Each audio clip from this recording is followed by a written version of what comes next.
दोस्तों, आप सबका स्वागत है हमारे YouTube ऑडियो स्टोरी चैनल खौफ की दास्तान में। आज आप सुनने वाले हैं हेमेंद्र कुमार रॉय की लिखित एक हॉरर कहानी टेलीफोन। तो चलिए सुनते हैं कहानी टेलीफोन।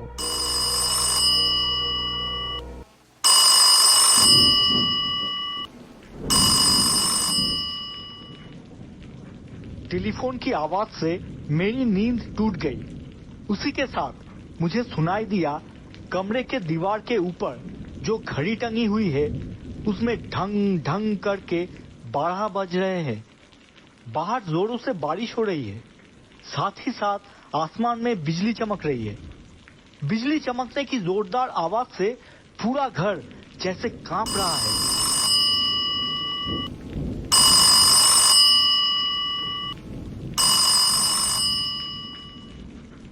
अपने पेशे को मैं धिक्कार देने लगा। डॉक्टर के जीवन में सुख नाम की कोई चीज ही नहीं है। दिन हो या रात, कभी भी मरीज का बुलावा आ सकता है। मैं बिस्तर से उठकर फर्श पर खड़ा हो गया। इतनी रात गए मरीज के अलावा और कौन फोन कर सकता है।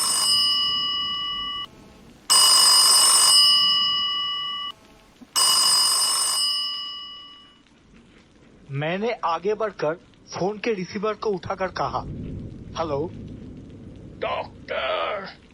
जी हाँ। डॉक्टर जल्दी आइए, जल्दी। कहाँ? मेरे घर पर 7 नंबर 7 कड़ी सेन स्ट्रीट। बात क्या है? क्या बीमारी है? मैं मरने वाला हूँ। मेरा दम घुट रहा है। मैं और बात नहीं कर पा रहा हूँ। जल्दी आइए, जल्दी। उसके बाद और कुछ सुनाई नहीं दिया। मैं कुछ देर तक हैरान होकर रिसीवर पकड़कर खड़ा रहा। बाहर जोरों से तूफान ने कहर मचाया हुआ है। रिसीवर रखकर मैं सोचने लगा। फिर आखिरकार मरीज के घर जाना तय किया। तैयार होकर मैं अपनी गाड़ी लेकर निकल पड़ा। 7 कड़ी सेन स्ट्रीट। वहां पहुंचकर मैंने गाड़ी के हेडलाइट की रोशनी में 7 नंबर घर को ढूंढ लिया। एक बहुत ही पुराना छोटा सा 2 माले का मकान। मकान की हर खिड़की, हर दरवाजा अंदर से बंद है। मकान के अंदर से रोशनी की थोड़ी सी भी रेखा बाहर नहीं निकल रही है। मैं अकेला ही आया हूँ। इतनी रात गए ड्राइवर को जगाने का मेरा मन नहीं किया। मैं अपना बैग उठाकर गाड़ी से नीचे उतरा। नीचे तो उतरा, पर यह रास्ता है या उफनती नदी? मूसलाधार बारिश की वजह से रास्ते के ऊपर पानी भर गया है। पानी घुटने तक आ रहा है। चारों ओर सुनसान है। कहीं कोई भी प्राणी दिखाई नहीं दे रहा है। मानो ऐसा लग रहा है जैसे ये स्थान पृथ्वी का हिस्सा ही नहीं है। इंसानों को यहाँ आने की अनुमति नहीं है।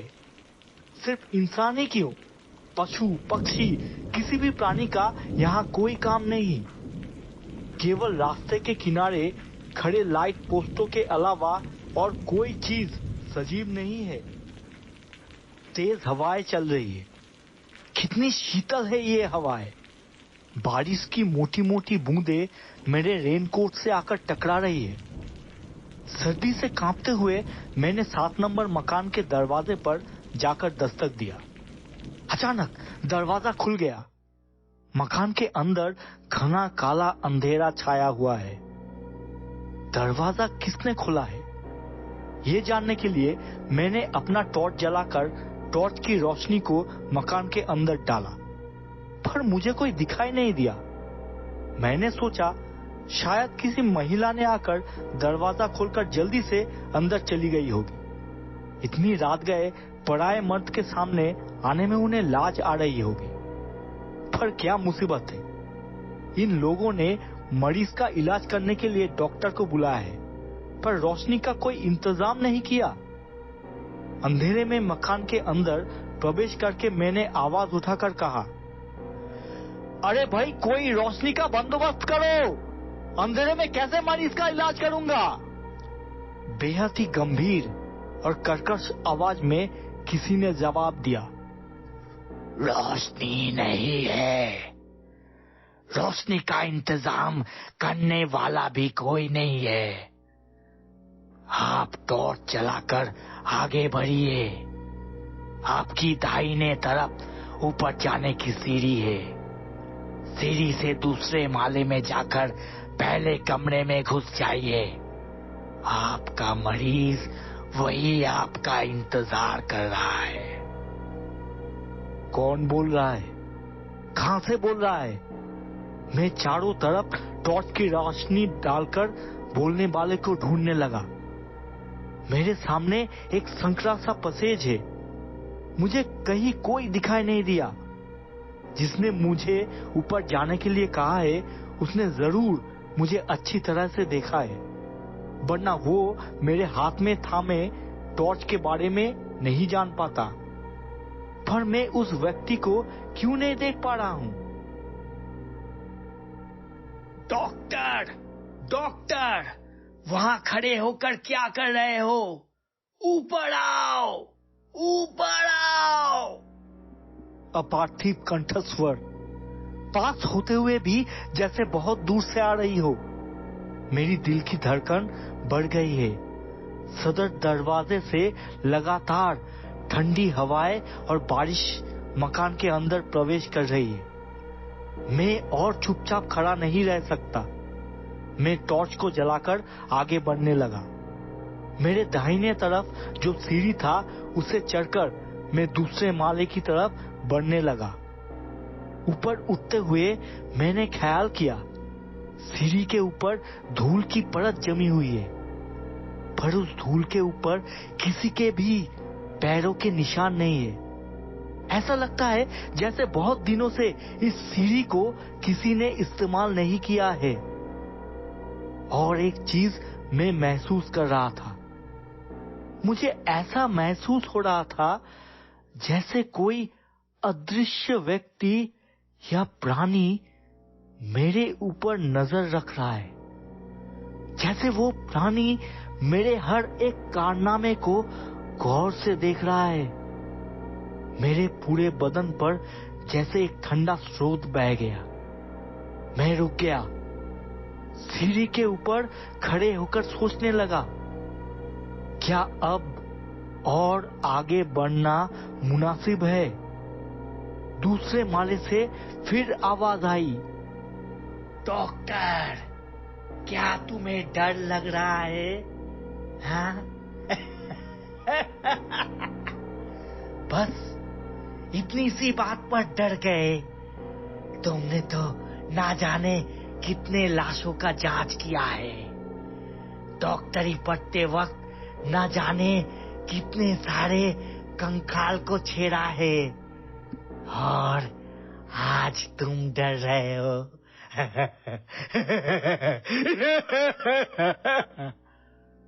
मैंने अपने मन के भाव को छुपाते हुए कहा, बिल्कुल नहीं, मुझे डर नहीं लग रहा। पर तुम कांप रहे हो। सर्दी की वजह से, मैंने जवाब दिया।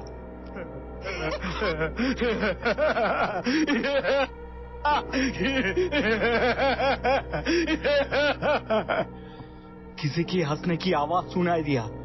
मुझे गुस्सा आ गया। मेरी मर्दानगी जाग उठी। मैंने चिल्लाकर कहा, किसी की हंसी सुनने के लिए मैं यहाँ नहीं आया हूँ। मैं मरीज का इलाज करने यहाँ आया हूँ। मैं ऊपर उठ गया। दूसरे माले पर पहुंचते मुझे फिर वही कंठस्वर सुनाई दिया, बहुत खूब, अब अंदर आ जाओ, अंदर आ जाओ। कमरे का दरवाजा खोलकर अंदर आ जाओ। मैंने दरवाजे को धकेला, नहीं खुला। क्या तुम्हें दिखाई नहीं देता? हाँ, दरवाजा बाहर से बंद है। कमरे के अंदर से आवाज आई। ठीक कहा उस कंठस्वर ने, दरवाजा वाकई बाहर से बंद है। मैंने दरवाजे पर लगी बेड़ियों को खोल दिया। दरवाजा खोलते ही कमरे के अंदर से बर्फीली हवाएं आकर मुझे हिला दिया। सर्दी से कांपते हुए मैं दरवाजे से पीछे हट गया। वो अदृश्य कंठस्वर फिर बोल उठा, आओ, अंदर आओ डॉक्टर, और देर मत करो। मेरा दम घुट रहा है, मैं और बात नहीं कर सकता। Doctor, doctor. अपने आप को संभाल कर मैं कमरे के अंदर घुस गया। अंदर घना अंधेरा छाया हुआ है। हवा में सड़े हुए लाश की बदबू फैली हुई है। मैंने उस बदबू को अनदेखा करते हुए टॉर्च जलाने वाला ही था कि तभी, टॉर्च मत जलाओ डॉक्टर, टॉर्च मत जलाओ। क्यों? डर लगेगा, बेहोश हो जाओगे। क्या ये कोई पागल है जो अंधेरे में छुपकर मेरा मजाक उड़ा रहा है? Practical joke. मैंने कहा, कैसी बातें कर रहे हैं आप? रोशनी नहीं होगी तो मैं मरीज का इलाज कैसे करूंगा? तो फिर जलाओ टॉर्च। मैंने टॉर्च जलाई। मेरे सामने बिस्तर के ऊपर पड़ा हुआ है एक लंबा इंसानी शरीर। देखने से ही पता चलता है कि ये एक लाश है, बहुत बहुत पुराना लाश। पर ये लाश सड़ा हुआ नहीं है, लेकिन कितना कितना भयानक है इसका चेहरा। आंखें जैसे कटोरी में घुस गई है। उसका मुंह खुला हुआ है और उसके मुंह के अंदर से ढेर सारे कीड़े बाहर निकल रहे हैं। मैं हैरान होकर वहां खड़ा रहा। हे भगवान, क्या यही है मेरा मरीज? डॉक्टर, डॉक्टर, ये यातना मैं और नहीं सह सकता। जल्दी आओ। क्या तुम देख नहीं रहे? नरक के कीड़े मुझ पर हमला कर रहे हैं। इन कीड़ों को हटाओ, भगाओ इन्हें। मैं समझ चुका था कि वो भयंकर कंठस्वर उस लाश के अंदर से ही निकल रहा है। पर उससे भी ज्यादा हैरानी की बात यह है कि बात करते वक्त उस लाश के होंठ बिल्कुल भी नहीं हिल रहे थे। मैं स्तंभित होकर वही खड़ा रहा। फिर मुझे साफ दिखाई दिया, वो लाश डगमगाते हुए धीरे धीरे बिस्तर के ऊपर सीधा होकर बैठ रहा है। पर उसके बैठने की प्रक्रिया को देखकर ऐसा लग रहा था जैसे वो लाश खुद ब खुद नहीं उठ रहा है, बल्कि कोई उस लाश को उठाकर बिठा रहा है। उस लाश का सिर कंधे से सामने की तरफ लटक रहा है और उसका हाथ शरीर के दोनों तरफ लटकते हुए हिल रहे थे, जैसे सांप हवा में लटक रहा हो। पर कौन इस लाश को उठाकर बिठाने की कोशिश कर रहा है? वो कहाँ है? कहाँ है? अदृश्य है वो। अचानक उस लाश के कंधे से लटकता सिर उठकर सीधा होने लगा। उस सिर की नजर मेरी तरफ स्थिर है। कटोरी में घुसी हुई उन आंखों को देखकर ऐसा लग रहा था जैसे वो आंखें नरक की अग्नि से निर्मित किया गया है। तभी अचानक मुझे होश आ गया। मैं स्तंभित अवस्था से बाहर निकल आया। फिर और देर न करते हुए कमरे से बाहर निकलकर मैं तेजी के साथ सीढ़ी से नीचे उतरने लगा। नीचे उतरते वक्त मुझे लगातार पीछे से सुनाई दे रहा था वही भयानक कंठस्वर, डॉक्टर, डॉक्टर, डॉक्टर।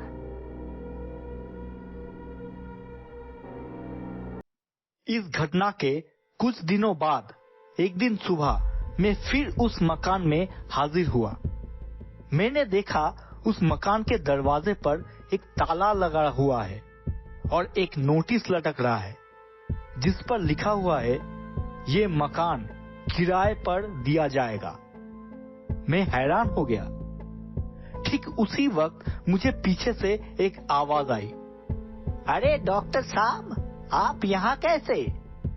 मैंने पलटकर देखा कि मेरे जान पहचान के एक व्यक्ति खड़े हैं। वो इसी इलाके में रहते हैं। मैंने उनसे कहा, कुछ दिनों पहले मैं यहाँ इस मकान में एक मरीज को देखने आया था, पर आज देख रहा हूँ कि इस मकान के दरवाजे पर ताला लगा हुआ है। ऐसा क्यों? उन्होंने कहा, डॉक्टर साहब, आपको कोई गलतफहमी हो रही है। ये मकान पिछले 1 साल से खाली पड़ा है। ये मकान थोड़ा बदनाम है, कोई इसे किराए पर नहीं लेना चाहता। मैंने असली बात को छिपाकर उनसे पूछा, इस मकान के आखिरी किराएदार कौन थे? भुवनेश्वर बाबू। वो अब कहाँ रहते हैं? परलोक में। क्या उनका देहांत इसी मकान में हुआ था? जी हाँ, अचानक दिल का दौरा पड़ने से उनकी मौत हो गई थी। उनका कोई रिश्तेदार नहीं था। मोहल्ले के लोगों ने मिलकर उनका सत्कार किया था। मैं हैरान होकर वापस लौट आया। तो फिर उस दिन जो कुछ भी घटा था वो सब क्या था? क्या परलोक में भी टेलीफोन की सुविधा है? क्योंकि इस घटना के बाद भी 1-2 बार भुवनेश्वर बाबू के साथ टेलीफोन पर मेरी बातचीत हुई थी।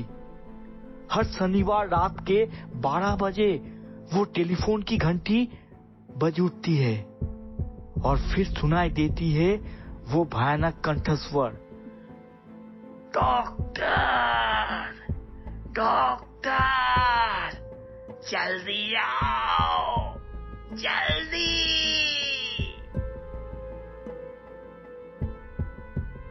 भुवनेश्वर बाबू आज भी मुझे पुकारते हैं या नहीं, ये मुझे नहीं पता, क्योंकि आजकल शनिवार रात को मैं किसी का फोन नहीं उठाता।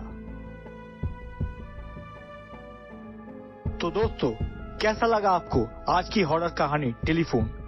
अगर कहानी पसंद आई है तो प्लीज हमारे चैनल को सब्सक्राइब कीजिए और हाँ, वीडियो को लाइक और शेयर करना ना भूलिएगा।